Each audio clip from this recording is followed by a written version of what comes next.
Halo semua, balik lagi di Sumur Gadget.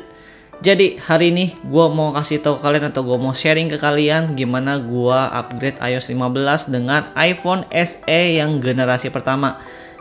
Dan kayaknya tahun ini adalah tahun terakhir dia dapat upgrade ya, atau dapat update pembaruan iOS. Mungkin di tahun depan dia udah nggak bisa upgrade ke iOS 16 gitu.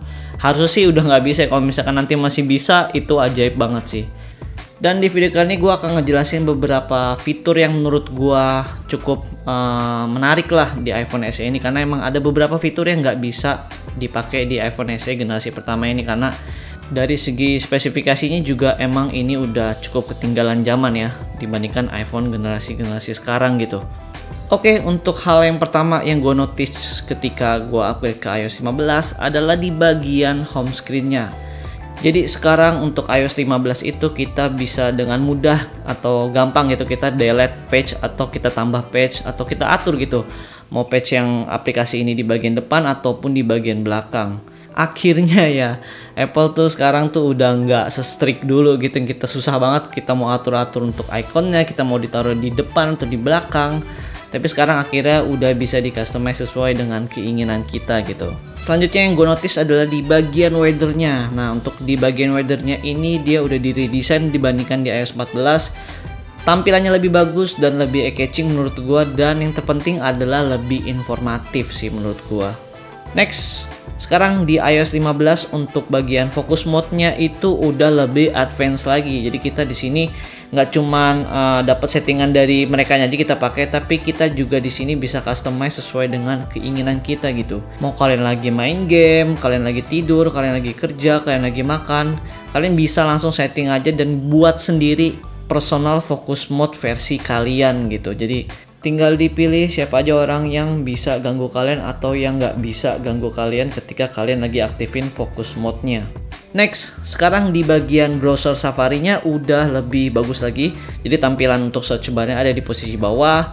Terus kalian juga bisa edit background-nya sesuai dengan keinginan kalian. Kalian bisa pilih background dari bawaan dari Apple, atau kalian bisa ambil langsung dari galeri kalian gitu. Nah, tapi mungkin banyak dari kalian yang belum pernah coba satu fitur ini yang menurut gue jarang orang mungkin nggak tahu ya, atau mungkin belum tahu gitu. Ada yang namanya fitur drag and drop di bagian Safari-nya. Kalau kalian lagi browsing image, kalian bisa langsung tap dan tahan aja. Dan kalau misalkan mau di save ke galeri, tinggal buka aplikasi galeri dan tinggal drop aja langsung di bagian galerinya. Otomatis image-nya langsung ke save di galeri kalian. Atau mungkin kalau misalkan kalian mau kirim ke WhatsApp, kalian bisa juga tinggal drag and drop aja image tersebut ke WhatsApp gitu, nanti langsung bisa tinggal kirim. Nggak cuman berlaku untuk image aja, tapi ini juga bisa berlaku untuk link ya. Jadi tinggal drag and drop aja untuk bagian linknya. Ini fitur yang menurut gue cukup menarik sih, malah belum pernah gue temuin ada di Android gitu. Next, fitur yang menurut gue cukup membantu juga adalah notification summary. Jadi sekarang untuk notification di bawaan iOS 15 itu kita bisa atur schedule, jam berapa aja kita bisa terima untuk notifikasinya. Dan di sini juga untuk notifikasinya kita bisa pilih ya aplikasinya. Dan saran gue kalian nggak usah masukin aplikasi-aplikasi yang menurut kalian penting gitu untuk notifikasinya, karena kalau misalkan salah-salah atau misalkan kalian masukin aplikasi WhatsApp, nanti bisa kalian nggak bisa nerima notifikasi. Tapi sebenarnya untuk bagian notifikasi summary ini kalian masih bisa kok ngelihat gitu, ada gitu notifikasi di control centernya, cuman dia mungkin nggak bunyi aja gitu. Yang terakhir di bagian spotlight-nya, jadi sekarang kalian bisa akses spotlight itu tanpa harus unlock HP-nya. Kalau misalnya kalian mau searching jadwal bola ataupun skor, kalian bisa langsung searching aja di situ dengan sangat mudah sekarang.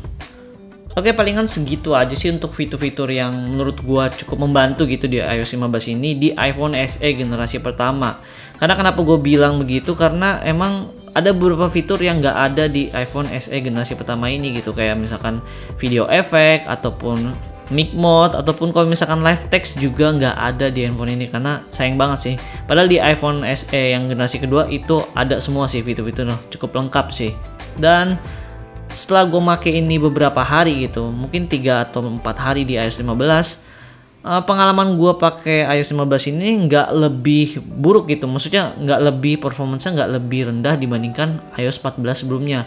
Hampir kebilang tuh mirip-mirip aja, tapi fiturnya lebih nambah banyak gitu. Jadi menurut gue sah-sah aja kalau misalnya kalian punya iPhone SE generasi pertama ataupun iPhone 6s itu langsung upgrade ke iOS 15 karena emang security patch-nya juga lebih baru, update pembaruan sistemnya lebih bagus, fiturnya lebih bagus.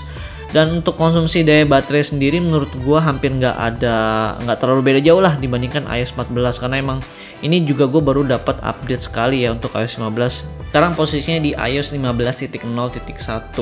Dan lagi pula baterai di handphone ini juga baru aja gue ganti. Jadi emang udah yang kemarin tuh udah bocor banget, jadi akhirnya gue ganti sendiri baterainya. Dan baterai health-nya juga masih 100%. Jadi ya kurang lebih gue ngecas sehari sekali lah untuk iPhone SE generasi pertama ini di iOS 15. Oke, jadi segitu aja untuk sharing gua tentang iOS 15 di iPhone SE generasi pertama ini. Semoga bermanfaat, jadi kalian nggak perlu takut lagi gitu untuk upgrade ke iOS 15. Oke, gua Tian dari Sumur Gadget, pamit.